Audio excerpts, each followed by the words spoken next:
ಎಲ್ರಿಗೂ ನಮಸ್ಕಾರ. ನಾನು ಶ್ರೀಮತಿ ಚಿನ್ಮಯಿ ಪಾಟೀಲ್ ಅಂತ ಹೇಳಿ, ರಾಜೇಶ್ವರಿ ಸಂಕಲ್ ಅವರು ಇದ್ದಾರಲ್ಲ, ಅವ್ರ ಕ್ಲಾಸ್ಮೇಟ್. ನಾನು ಅವ್ರನ್ನ ಭೇಟಿಯಾಗಕ್ಕಂತ ಬಂದಿದ್ವಿ ಇಲ್ಲಿ. ಹಾಗೆ ನಮ್ಮ ವಸ್ತು ಸಂಗ್ರಹ ಮತ್ತು ಪ್ರಾಣಿ ಸಂಗ್ರಹಾಲಯ ನೋಡು ಅಂಥೇಳಿ ಅವರು ಹೇಳಿದರು. ನಾವು ಇಲ್ಲಿ ಒಳಗಡೆ ಬಂದ ತಕ್ಷಣ ಭಾಳನೇ ಖುಷಿ ಆಯಿತು. ಮೊದಲು ನಾವು ಏನು ಬಿಡಪ್ಪ ಬೇಡ ಹೋಗ್ಬಿಡ್ತೇವೆ ಅಂತ ಇದ್ವಿ. ನಮ್ಮ ನವೀನ್ ಪಾಟಿಮನಿಯವರು ಕರೆದ್ರು, ಬರ್ರಿ ಮೇಡಮ್ ನಾ ಎಲ್ಲ ಎಕ್ಸ್ಪ್ಲೇನ್ ಮಾಡ್ತೀನಿ ಅಂತ ಹೇಳಿ. ಭಾಳ ಚೆನ್ನಾಗಿದೆ ಇಲ್ಲಿ. ಅವರು ಟ್ಯಾಕ್ಸಿಡರ್ಮಿಸ್ಟ್ ಅಂತ ಹೇಳಿದರು ಅಲ್ಲ. ಸೊ ಅವರು ಸ್ಟಫ್ ಮಾಡಿ ಇಟ್ಟಿರುವಂತಹ ಎಲ್ಲ ಪ್ರಾಣಿಗಳು ಕೂಡ ಅತ್ಯಂತ ನಿಜವಾಗಿ ನಮ್ಮ ಮುಂದೆ ಇದಾವೇನೋ ಅಂತ ಹೇಳಿ ಅನಿಸುವಷ್ಟು ಚೆನ್ನಾಗಿ ಅವರು ಮೇಂಟೈನ್ ಮಾಡಿದ್ದಾರೆ. ಇದು ಒಂದು ರೀತಿ ಒಳ್ಳೆಯ ಕಲೆ ಅಂತ ಹೇಳಿ ನಾನು ಹೇಳ್ತೀನಿ. ಯಾಕಂದರೆ ಮುಂದಿನ ಜನಾಂಗಕ್ಕೆ ಈ ತರಹದ ಪ್ರಾಣಿಗಳು ಪಕ್ಷಿಗಳು ಇದ್ವು ಅನ್ನೋದನ್ನು ನಾವು ಬರೀ ಬಾಯಿಂದ ಹೇಳೋಕ್ಕಿಂತಲೂ ಕಣ್ಣೆದುರಿಗೆ ಅವರಿಗೆ ತೋರಿಸಿದ್ರೆ ಅದು ಹೆಚ್ಚಿಗೆ ಮನದಟ್ಟಾಗ್ತೈತಿ ಅಂಥೇಳಿ ನಾನು ಅನ್ಕೋತೀನಿ. ಇಂತಹ ಕೆಲಸಗಳಿಗೆ ಸರ್ಕಾರದವರು ಮತ್ತು ಯೂನಿವರ್ಸಿಟಿಯವರು ಕೂಡ ಹೆಚ್ಚು ಪ್ರೋತ್ಸಾಹವನ್ನು ಕೊಟ್ಟು ಇಂತಹ ಕಲೆಯನ್ನು ಅವರು ಬೆಳೆಸಬೇಕು.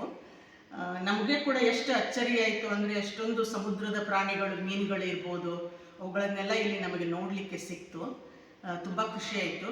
ಆಮೇಲೆ ನವೀನ್ ಪ್ಯಾಟಿಮನಿಯವ್ರದಂತೂ ಅವರ ವಿವರಣೆ ಅತ್ಯಂತ ಅದ್ಭುತವಾಗಿ ಇತ್ತು. ನಮಗಿಲ್ಲಿ ನಾವೊಂದು ಬೇರೊಂದು ಪ್ರಪಂಚದಲ್ಲೇ ನಾವು ಇದ್ದೇವೇನೋ ಅನ್ನುವಂತಹ ಒಂದು ಫೀಲಿಂಗ್ ಬಂತು. ಸೊ ಅವ್ರಿಗೂ ಕೂಡ ನಾನು ತುಂಬ ಧನ್ಯವಾದಗಳನ್ನು ಹೇಳ್ತಾ ಇದ್ದೀನಿ. ನಮಸ್ಕಾರ. ಅವಂತಿಕಾ ರೊಟ್ಟಿ ಅಂತ. ಅದೇ ಥರ ರಾಜೇಶ್ವರಿ ನಮ್ಮ ಮುರುಮದಿನ ಇಲ್ಲಿ ಕರ್ಕೊಂಡ್ಬಂದ್ಲು.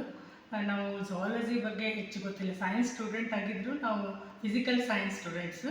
ಬಟ್ ಇಲ್ಲಿ ಬಂದ ಮೇಲೆ ಒಂದು ಅದ್ಭುತ ಲೋಕವನ್ನು ನಮ್ಮ ಮುಂದೆ ತೆರೆದಿತ್ತು ಅಂತ ಹೇಳ್ಬೋದು. ಎಲ್ಲ ಪ್ರಾಣಿಗಳನ್ನು ಅತಿ ಚೆಂದಾಗಿ ಪ್ರಿಸರ್ವ್ ಮಾಡಿರ್ತಾರೆ. ಮತ್ತು ನವೀನ್ ಪ್ಯಾಟಿಮನಿಯವರು ಭಾಳ ಇಂಟ್ರೆಸ್ಟಿಂಗಾಗಿ ಎಕ್ಸ್ಪ್ಲನೇಷನ್ ಮಾಡಿದರು. ಬಹಳ ಖುಷಿಯಾಯಿತು. ಧನ್ಯವಾದಗಳು. ನಾನು ರೋಹಿಣಿ ಅಂತ. Normally zoology is not A very interesting subject ಅಂತ ನಮಗೆ ಅನಿಸುತ್ತೆ. ಬಟ್ ಇಲ್ಲಿ ಬಂದು ನೋಡಿದ ಮೇಲೆ ಇದು ಇಷ್ಟು ಇಂಟ್ರೆಸ್ಟಿಂಗ್ ಅನ್ನಿಸ್ತು ನಮಗೆ, especially because of mister Naveen Pattimani. Taxidermist ಅಂದರೆ ಏನು and how they preserve these things, ಇದೆಲ್ಲ ನಮಗೇನು ಗೊತ್ತಿರಲ್ಲ.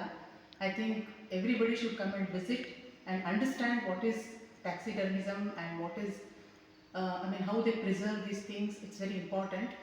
I hope he'll get more and more visitors and that he will be able to share his knowledge to everyone. Thank you.